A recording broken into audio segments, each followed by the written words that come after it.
सुप्रभात।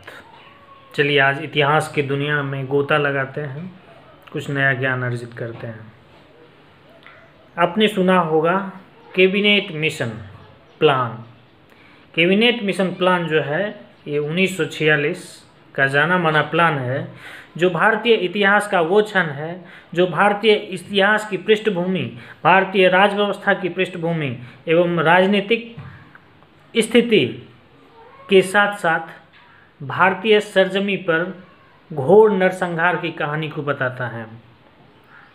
इसको बहुत अच्छी तरह से हम लोग समझेंगे। सबसे पहले ये जाना जाए कि द्वितीय विश्व युद्ध 1939 से 45 तक चला। द्वितीय विश्व युद्ध से पहले ही ब्रिटिश शासन के द्वारा, ब्रिटिश गवर्नमेंट के द्वारा भारतीयों को ऐसा आश्वासन दिया गया था कि अगर हमारी जीत इस युद्ध में होगी तो मैं अपने सत्ता का हस्तांतरण आपको स्वराज स्थापित करने के लिए कर देंगे। गांधी बाबा मान गए, चलो भाई अच्छा बात है। संयोग से ऐसा हुआ कि द्वितीय विश्व युद्ध खत्म होते होते इंग्लैंड की जो स्थिति थी वो बहुत दयनीय हो गई। भारत में जो उनका शासन था वो भी दयनीय था। कारण क्या था? बार बार उनको विद्रोह का सामना करना पड़ रहा था। राजनीतिक उथल पुथल थी, कभी श्रमिक का विद्रोह, कभी किसान का विद्रोह, कभी पुलिस का विद्रोह। ठीक है, इस स्थिति को झेल पाने में जो है बहुत बुरा हाल था ब्रिटिश गवर्नमेंट का भारत में। उधर क्या हुआ, इंग्लैंड में राजनीतिक परिवर्तन हुआ और लेबर पार्टी की सरकार बन गई, जिसके प्रधानमंत्री हुए एटली। ठीक है, क्लीमेंट रिचर्ड एटली। ये जो है 1928 में एक बार भारत की यात्रा कर चुके थे।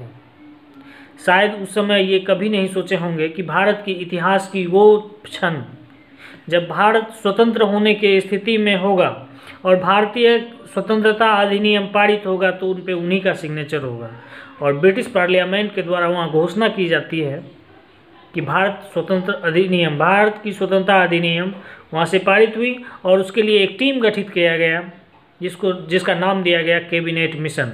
उस कैबिनेट मिशन में मुख्य रूप से 3 मेंबर थे, जबकि चौथा लॉर्ड बेवेल जो थे उस समय भारत में ही थे। तो लॉर्ड पेंथिक लॉरेंस जो भारत सचिव थे उनके पहले मेंबर थे।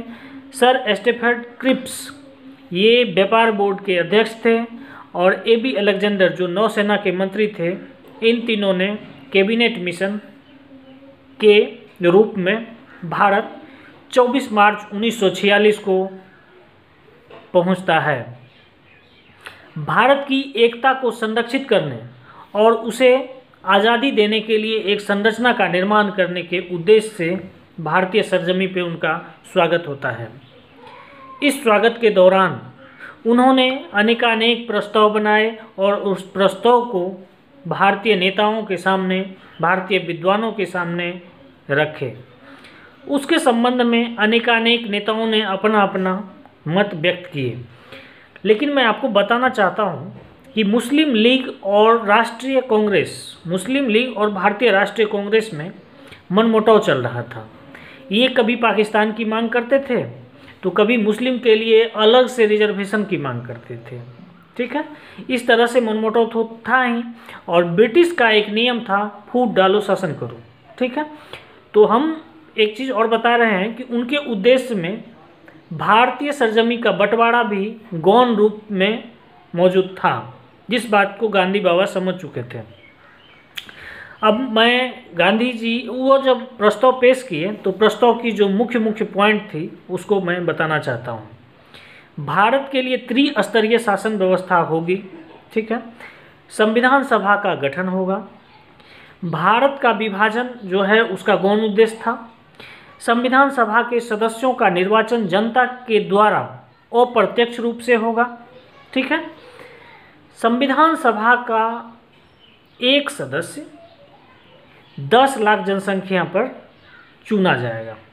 ठीक है, संविधान सभा में कुल 389 सदस्य होंगे, जिसमें 296 जो है वो निर्वाचित होंगे। अब बाकी जो मनोनीत होंगे उसको ध्यान से समझिए। बाकी में था कि 93 मनोनीत होंगे। कहाँ से भाई? देसी रियासत से। देसी रियासत वाला पॉइंट को हम क्लियर करेंगे। और 4 कमिश्नर होंगे और लॉर्ड बेवेल भी उसमें इंक्लूड रहेंगे। चलिए ठीक है। अब देखिए इस प्रस्ताव में एक और बहुत डिफ़िकल्ट चीज़ ये थी, संपूर्ण भारत को 3 प्रांत में बांटा गया। पहला प्रांत, ध्यान से सुनिएगा, मद्रास, बम्बई, संयुक्त प्रांत, मध्य प्रांत, बिहार, उड़ीसा, इसको एक कैटेगरी में रखा गया। दूसरे में उत्तरी पश्चिमी सीमा प्रांत, पंजाब और सिंध को एक कैटेगरी में रखा गया।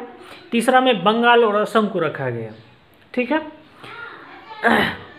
अब जो है उनका कहना था इन सारी प्रस्ताव को अगर बढ़िया ढंग से लागू किया जाए और आप अपने संविधान का निर्माण कर लेते हैं, ठीक है, तो हम सत्ता का हस्तांतरण कर देंगे। एक सबसे बड़ी चीज़ उसमें ये वो इंक्लूड कर दिए कि जो भी देसी राज्य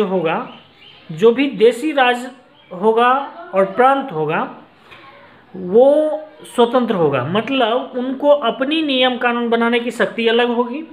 ठीक है। और जो है वो केंद्र में रहना चाहे तो रह सकते हैं, अन्यथा नहीं भी रह सकते हैं। ये उनका बहुत बड़ा चाल था। गांधी बाबा इस बात को समझ गए और गांधी बाबा ने इस प्रस्ताव के संबंध में अपना अभिमत देते हुए ये बोले कि तत्कालीन परिस्थितियों के संदर्भ में ये प्रस्ताव सर्वोत्तम है, लेकिन इसमें केंद्र की शक्ति को निर्बल कर दिया गया है, इसलिए इसको न तो स्वीकार किया जा सकता है न अस्वीकार किया जा सकता है। अब निष्कर्ष के रूप में अगर देखें तो कैबिनेट मिशन का प्रमुख उद्देश्य भारत में सत्ता के शांतिपूर्ण हस्तांतरण के तरीके को खोजना और संविधान के निर्माण करने वाले तंत्र के बारे में सुझाव देना था। ठीक है। भारत में पूर्ण स्वराज्य लाना इनके लिए नया संविधान सभा तथा एक अस्थायी सरकार का लक्ष्य रखा गया था। कैबिनेट मिशन कहीं न कहीं इस रूप में सफल तो हुआ, लेकिन इसका इम्पैक्ट क्या क्या हुआ वो भी मैं बताना चाहता हूँ। 14 जून 1946 को कांग्रेस और मुस्लिम लीग दोनों जो है इस प्रस्ताव की मंजूरी दे देते हैं। फलस्वरूप होता क्या है, संविधान सभा में जो है निर्वाचन होता है। 214 सामान्य सीट पर 205 में कांग्रेस की जीत होती है, जबकि 78 मुस्लिम समुदाय वाले क्षेत्र में केवल 73 पर उनकी जीत होती है। ठीक है।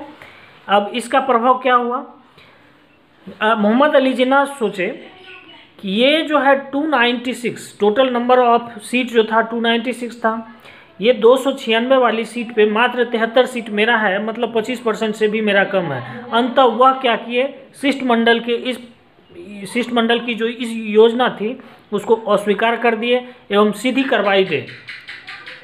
कार्रवाई डे डायरेक्ट एक्शन डे का धमकी दिया। ठीक है। और उसका डेट फिक्स कर दिया 16 अगस्त। ये जो 16 अगस्त 1946 का दिन है, ये बहुत ही दयनीय दिन है भारतीय इतिहास के संदर्भ में अगर देखा जाए। 16 अगस्त को सीधी कार्रवाई डे का जो ये डेट फिक्स करते हैं, उसके फलस्वरूप सबसे पहले कलकत्ता में भयंकर नरसंहार होता है, खून की नदियां बहने लगती है। मुस्लिम बाहुल इलाके में हिंदू का भयंकर बुरा हाल और हिंदू बाहुल इलाके में मुस्लिम का बहुत बुरा हाल, ठीक है, भयंकर स्थिति में हुआ। जो इतिहासकार इस संदर्भ में लिखते हैं वो लिखते हैं कि जहाँ देखो केवल खून ही खून नज़र आता था। गांधी जी इसके संबंध में अपना अभिमत दिए थे, क्या इसीलिए अहिंसा का पाठ पढ़े हम लोग और अहिंसा रूपी हथियार के बल पर आज तक संघर्ष करते करते आए और अंततः अंग्रेज को छोड़ने के लिए विवश किए। ये अच्छी बात नहीं है। ठीक है। तो मैं आपको ये भी बता दूं कि कैबिनेट मिशन जब भारत आया था तो भारतीय राष्ट्रीय कांग्रेस के जो अध्यक्ष थे मौलाना अबुल कलाम आज़ाद थे। ठीक है। ये क्वेश्चन बहुत बार पूछा जाता है, तो आपसे पूछा जाएगा डायरेक्ट एक्शन डे कब, तो 16 अगस्त 1946 को। ठीक है। तो इसके बाद सरकार का भी गठन हुआ। सरकार में जो है आमंत्रित किया गया जिन्ना को भी, लेकिन जिन्ना जो है इसके लिए नहीं माने, वो चाह रहे थे कि इसके लिए अलग हो, तो फिर इससे नेक्स्ट हम लोग जानेंगे।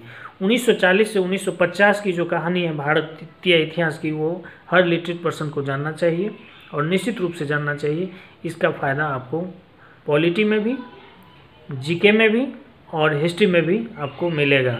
दुनिया का कोई भी कंपटीशन उठा लीजिए, 1940 से 1945 का जो इतिहास है वो आपको किसी न किसी रूप में आपको बहुत कुछ शिक्षा दे के जाता है, आपके ब्रेन का कॉन्सेप्ट क्लियर करता है। इसलिए इस चीज़ को जानें, निश्चित रूप से जानें। मिलते हैं फिर किसी नेक्स्ट टॉपिक के साथ। धन्यवाद। आशा करते हैं समझ गए होंगे। अगर अच्छा लगे तो सब्सक्राइब कीजिए।